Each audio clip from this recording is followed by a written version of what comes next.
I registered myself as an honorary consul with a few obscure international organizations that I found online. These organizations, it turned out, were mostly just websites that offered diplomatic credentials for a small fee. They weren't exactly legitimate, but they looked impressive, and that was all that mattered. I was, officially, a self-proclaimed diplomat, representing a fictional country, and ready to unleash my diplomatic immunity upon the unsuspecting residents of Willow Creek Estates. I'd always been a live-and-let-live kind of guy. After selling my tech startup to Meta, I was financially secure, and looking for was a quiet corner of the world where I could relax, unwind, and escape the hustle and bustle of city life. Willow Creek Estates, with its tree-lined streets, well-maintained houses, and promise of peaceful suburban living, seemed like the perfect place. I bought a charming little bungalow, nothing extravagant, just a comfortable home with a decent-sized yard where I could grill, read, and maybe even try my hand at gardening. All I wanted was a quiet life, a place to relax, to escape the rat race. I thought I'd found it in this sleepy little suburb. Boy, was I wrong, I thought, as I unpacked boxes filled with the detritus of my former, fast-paced life. I envisioned lazy afternoons spent lounging on the porch, evenings spent stargazing in the backyard, and weekends filled with the simple pleasures of homeownership. I soon learned that peace and quiet in this neighborhood meant conformity and control, enforced by the iron fist of the Homeowners Association. I had no idea that my dream of a tranquil suburban existence was about to collide head-on with the reality of HOA tyranny. My first clue that Willow Creek Estates wasn't quite the idyllic paradise I'd imagined came in the form of a crisp, white envelope slipped under my front door. It was a friendly reminder from the HOA, informing me that my trash cans had been left at the curb for an excessive period of time, approximately 10 minutes past the designated collection time. The letter was signed by Eleanor Whitmore, President, Willow Creek Estates Homeowners Association. Eleanor Whitmore, a retired bureaucrat who treated the HOA like her own personal kingdom, and suburban regulations like the sacred laws of a minor deity. She was the kind of woman who probably alphabetized her spice rack and used a color-coded system to organize her sock drawer. And, unfortunately for me, she was about to become my personal nemesis. I pictured her as a tightly wound, perpetually frowning woman with a clipboard permanently attached to her hand, patrolling the streets in search of HOA violations. My first encounter with Eleanor confirmed my suspicions. She appeared on my doorstep a few days later, a clipboard clutched in her hand, her expression a mixture of disapproval and righteous indignation. "Mr. Carter," she began, her voice as sharp and cold as a winter wind, "I'm afraid we have a problem." She paused, letting the word hang in the air like a threat. "Your trash cans, Mr. Carter. They were left at the curb for an unacceptable amount of time. This is a clear violation of HOA Bylaw 3. 2.b, subsection 4. I stared at her, dumbfounded. "They were out there for 10 extra minutes," I said. "I was running late." "The rules are the rules, Mr. Carter," she retorted. Her lips pursed in a tight, disapproving line. "We must maintain order. We must uphold standards. We must prevent chaos." She said chaos, as if leaving my trash cans out for a few extra minutes was akin to unleashing a horde of barbarians upon the unsuspecting residents of Willow Creek Estates.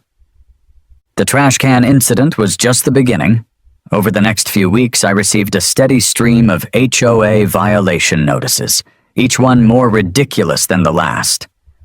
There was the complaint about my car, a slightly older model sports car, which was deemed too old and unattractive to be parked in my own driveway for more than 24 hours. Apparently, only late-model vehicles in good condition were permitted. Then came the warning about my curtains. They were, according to Eleanor, not uniform with the rest of the block.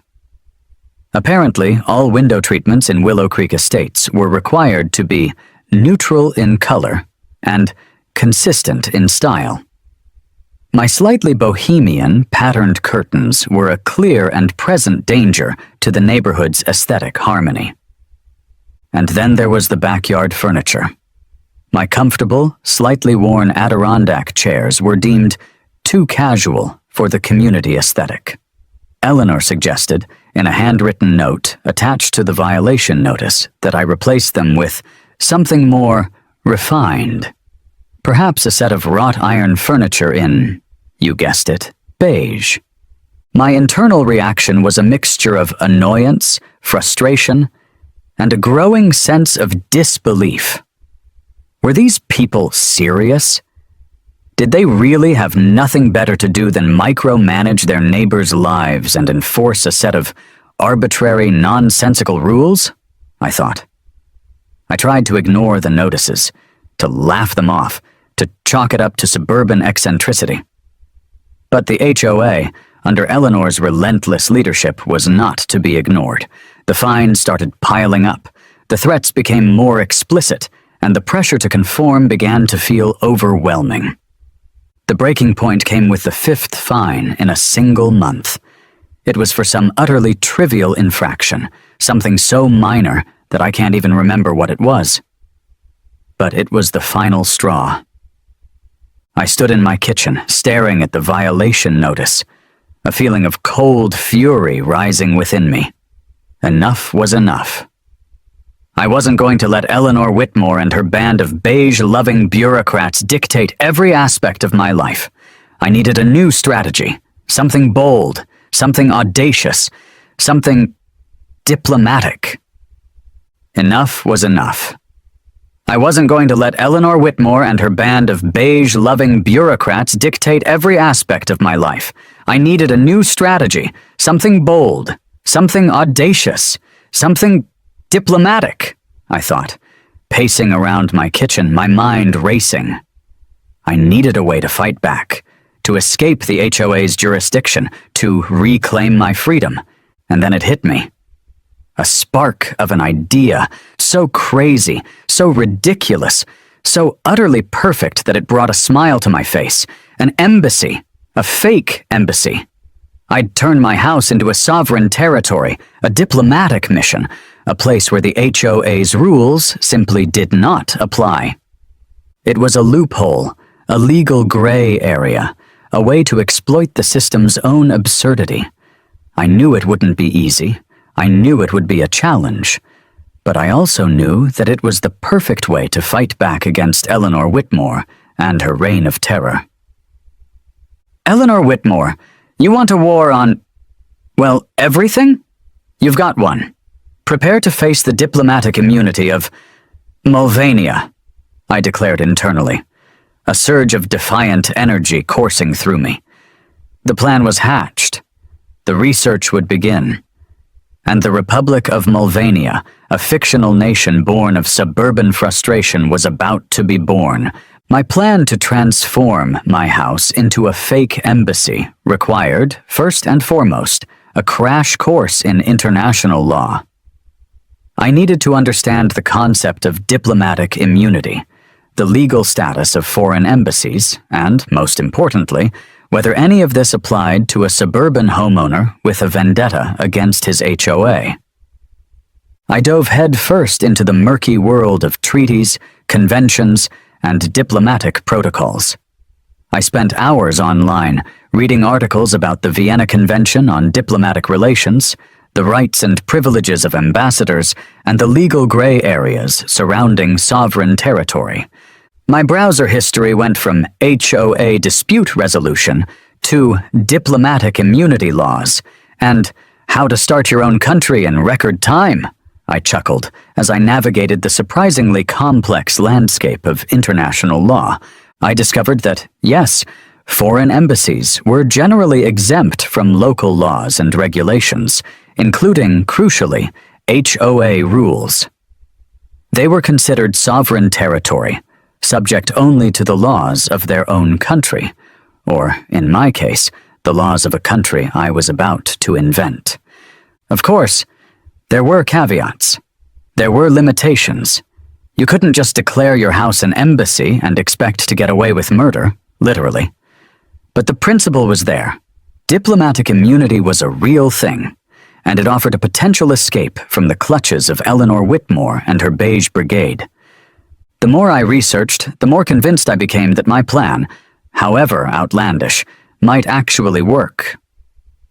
It was a long shot, a legal Hail Mary, but it was also the most gloriously absurd and potentially effective way to fight back against the HOA's tyranny. Before I could declare my house an embassy, I needed a country. A fictional country, of course, but one that sounded plausible, believable, and just ridiculous enough to annoy Eleanor Whitmore. I spent an evening brainstorming, sketching out flags, and inventing a national history. I wanted something that sounded vaguely Eastern European, a place that could plausibly exist in some forgotten corner of the world, a country known for, well, something. And that's when it hit me. Goats. My fictional country would be a nation of goat herders, a proud, independent, and slightly smelly republic with a long and entirely fabricated history of pastoral excellence. And the name?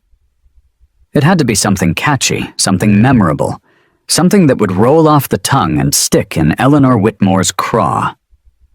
After several attempts, I settled on it. The Republic of Mulvania. Mulvania. It sounded vaguely Eastern European, slightly ridiculous, and utterly believable. It was perfect, I thought, admiring my handiwork. I designed a flag. A majestic goat rampant on a field of green, with a crossed shepherd's crook and badminton racket. Because why not? I invented a national anthem, a surprisingly catchy tune played on a kazoo. I even drafted a brief history of Mulvania, filled with tales of heroic goat herders, fierce badminton rivalries, and a long-standing tradition of ignoring petty rules and regulations. It was a masterpiece of fabricated history, a fictional nation born of suburban frustration and a healthy dose of creative absurdity. With Mulvania officially established, it was time to acquire the necessary trappings of a diplomatic mission. I needed to transform my humble suburban home into a believable, or at least semi-believable, embassy. First, I ordered a large brass plaque engraved with the words, Embassy of the Republic of Mulvania, Diplomatic Mission. It was surprisingly heavy and surprisingly official-looking. Next, I needed a flag. I found a company online that specialized in custom-made flags, and I sent them my hastily drawn design for the Mulvanian national flag. The result was impressive. A majestic goat, proudly displayed on a field of green, with the crossed shepherd's crook and badminton racket adding a touch of intentional absurdity. I also ordered a set of official stationery, complete with the Mulvanian crest and a ridiculously formal-sounding letterhead.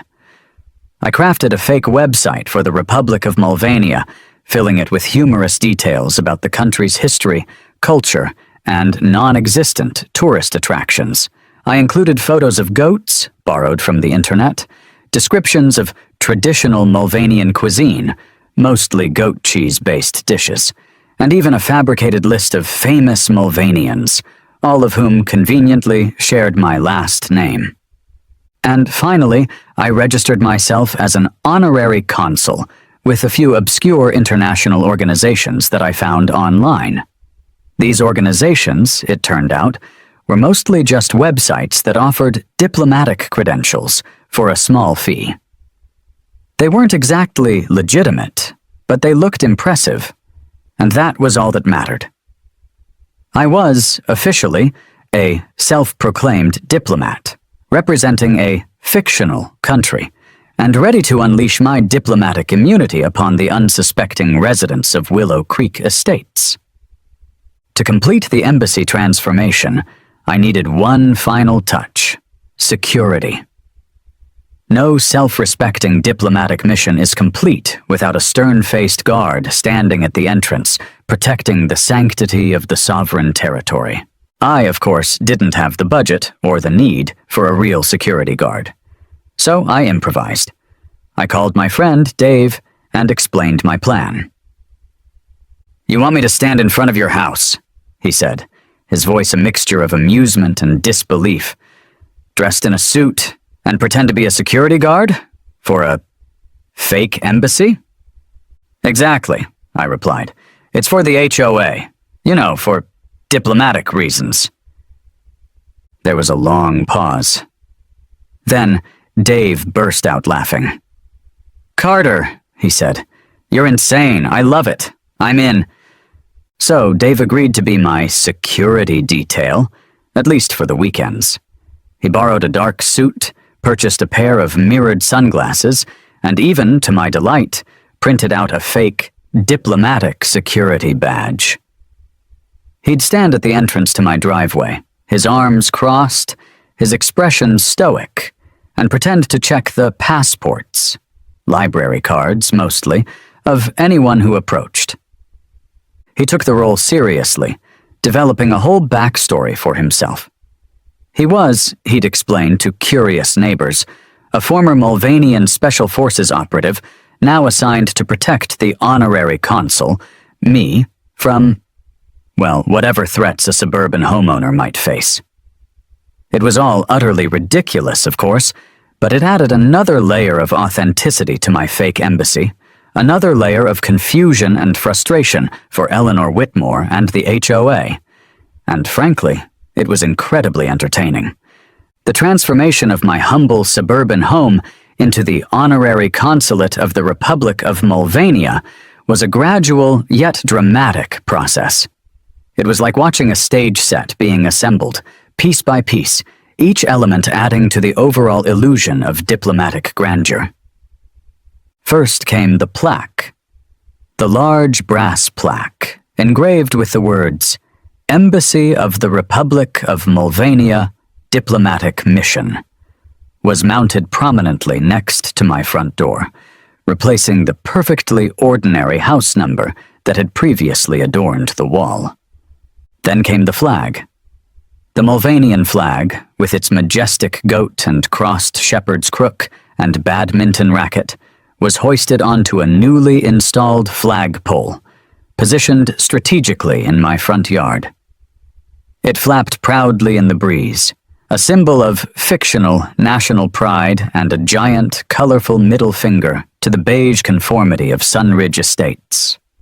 The website, of course, was already up and running, filled with humorous details about Mulvania's history, culture, and non-existent tourist attractions. I'd even added a Contact Us page with a fake email address for the Mulvanian Ministry of Housing Affairs. And finally, there was Dave, my security guard, standing at the entrance to my driveway, resplendent in his borrowed suit and mirrored sunglasses, his expression a perfect blend of seriousness and barely concealed amusement. He'd even started practicing a vaguely Eastern European accent, just to add to the authenticity. The overall effect was impressive. It was ridiculous, of course, but it was also surprisingly convincing. My house, once just another beige box in a row of beige boxes, now looked like a legitimate diplomatic outpost, a tiny island of fictional sovereignty in the heart of suburbia. It was a masterpiece of petty revenge, a testament to the power of creative loophole exploitation, and a giant, brightly colored screw you to Eleanor Whitmore and the HOA. With the embassy transformation complete, it was time to deliver the coup de grace. The formal notification to the HOA that my property was now under the jurisdiction of a foreign power. I drafted an official letter, using the Mulvanian stationery I'd created, complete with the fake crest and the ridiculously formal-sounding letterhead. The letter, written in a deliberately convoluted and bureaucratic style, informed the HOA that my residence had been designated as the honorary consulate of the Republic of Mulvania, and that, as such, It was now considered sovereign territory, subject only to the laws of Mulvania, which, conveniently, I was in the process of writing. The letter read, in part, "Due to unforeseen circumstances, and in accordance with the principles of self-determination, please be informed that the property at your address is now under the protection of the Republic of Mulvania, a proud nation. As such, we are not subject to arbitrary rules regarding lawn ornamentation, mailbox colors, or the presence of distinguished ungulates." It concluded with a polite request that all future correspondence be directed to the Mulvanian Ministry of Housing Affairs. Email definitelyreal@mulvania.gov. I hand-delivered the letter to the HOA office, placing it directly on Eleanor Whitmore's desk, a smug smile on my face. I imagined her reaction when she read it, the sputtering, the outrage, the sheer, unadulterated disbelief. It was a beautiful thought. The news of my diplomatic immunity spread through Sunridge Estates like wildfire, and, as expected, Eleanor Whitmore's reaction was spectacular. She stormed over to my house, her face a mask of apoplectic rage, her beige pantsuit practically vibrating with indignation. She was accompanied by a small contingent of her most loyal HOA followers, all looking equally bewildered and outraged. This is outrageous!" she shrieked, pointing a trembling finger at the Mulvanian flag flapping proudly in the breeze. "You can't just declare your house an embassy. This is insane!" I emerged from behind the security gate, formerly my driveway, a picture of calm, diplomatic composure. "Good afternoon, Eleanor," I said, my voice dripping with feigned politeness. "Welcome to the Honorary Consulate of the Republic of Mulvania. May I help you?" "Help me?" she sputtered, her voice reaching a pitch that could shatter glass. You've seceded. You've betrayed the HOA." "Actually, Eleanor," I corrected her gently, "according to international law, I've simply asserted my right to self-determination. And as a foreign diplomat, I'm no longer subject to your local regulations." I gestured towards the brass plaque next to my front door. "Mulvania has very different rules about, well, everything, really." "Mulvania isn't a real country," she roared, her face now a shade of purple that I'd previously only seen on particularly ripe eggplants. "I assure you, Eleanor," I said with a shrug, "it's as real as your authority over my property. Which is to say, not very—" I smiled, a slow, deliberate smile that I knew would infuriate her. "Now, if you'll excuse me, I have diplomatic matters to attend to. Perhaps you'd like to schedule an appointment with the Mulvanian Ministry of Housing Affairs. Their email address is on the website."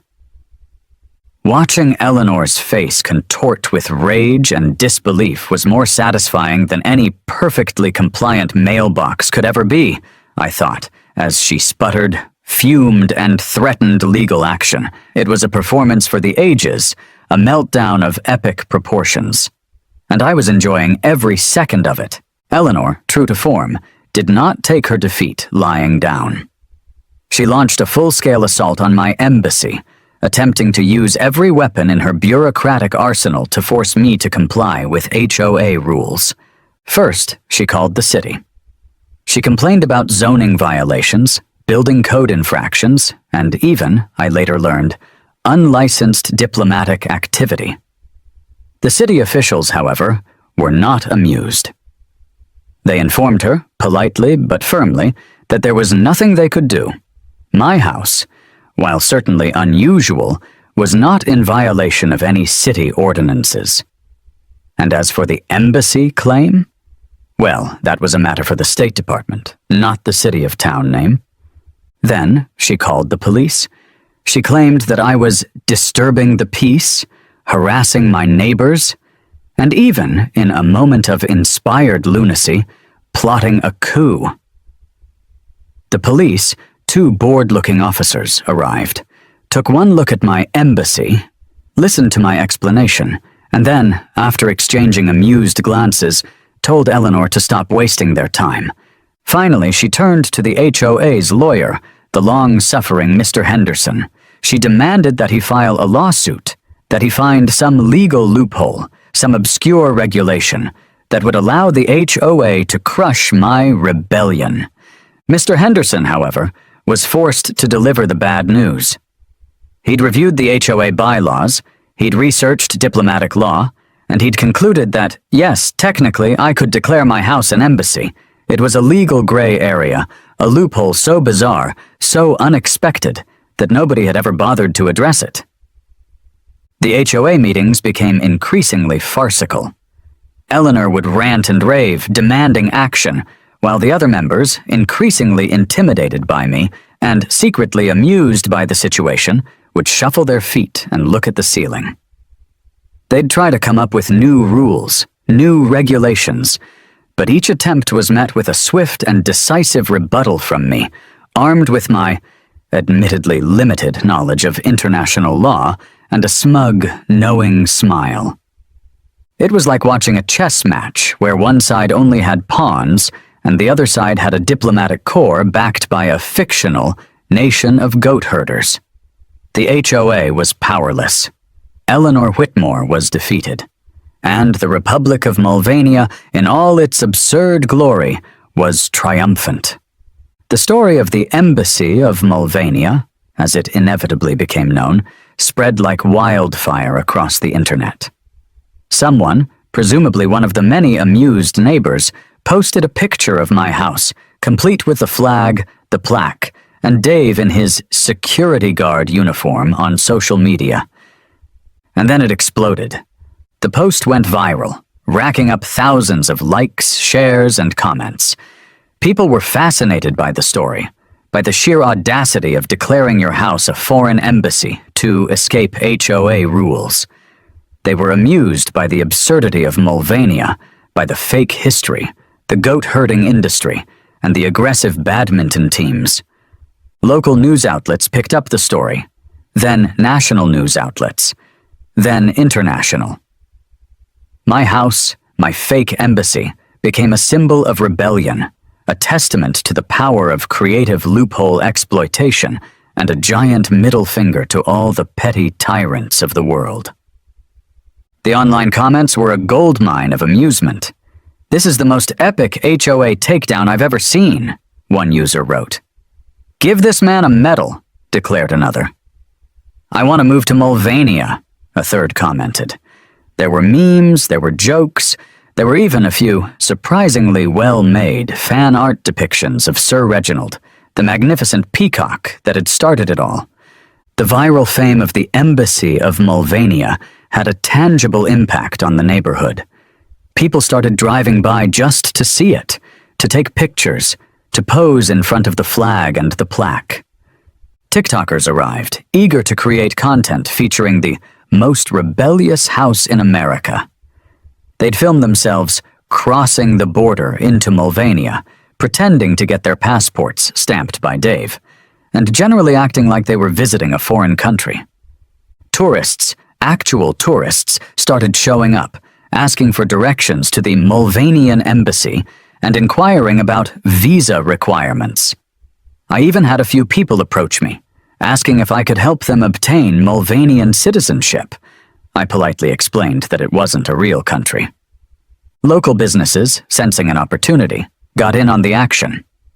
The local bakery created official Mulvanian pastries, a surprisingly delicious concoction of goat cheese, honey, and, for some reason, paprika. A nearby gift shop started selling Mulvanian flags, t-shirts, and even honorary consul certificates. The neighborhood, once known for its beige conformity and its tyrannical HOA, was now a tourist destination, a quirky landmark, a testament to the power of absurdity. And it was all thanks to a fake embassy and a very real desire for revenge. Eleanor Whitmore, predictably, did not handle her defeat gracefully. She became a recluse, rarely seen outside her house, her beige curtains perpetually drawn. The HOA meetings, once her personal fiefdom, were now filled with laughter, camaraderie, and a general sense of relief. And then one day, a "for sale" sign appeared in front of her house. She'd had enough. She couldn't stand the sight of my embassy, the sound of the laughter, the constant reminder of her humiliating defeat.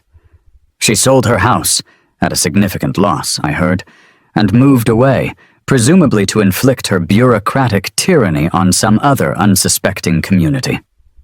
Her reign of terror was over, and the Republic of Mulvania, in all its fictional glory, had triumphed. Scene 4. The annual celebration. 200 words. To mark the glorious occasion, I, as the self-declared and only ambassador, created a new holiday. Mulvanian Independence Day.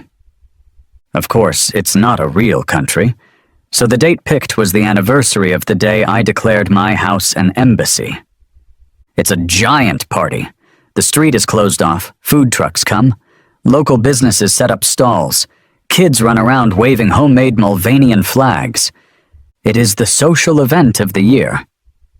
And so I remained the honorary consul of the Republic of Mulvania, the accidental ambassador of suburban rebellion. My house, once just another beige box in a row of beige boxes, was now a landmark, a symbol of victory, a testament to the power of creative loophole exploitation. It was a warm summer evening. I was sitting on my porch wearing my completely unnecessary but wonderfully ridiculous ambassadorial sash, sipping a glass of imported Mulvanian wine, which was, in reality, just grape juice mixed with a bit of sparkling water. A new neighbor, a young couple who'd just moved in down the street, walked by. "Excuse me," the man said. "We're new to the neighborhood. We were just wondering, what's the deal with the embassy?" I smiled.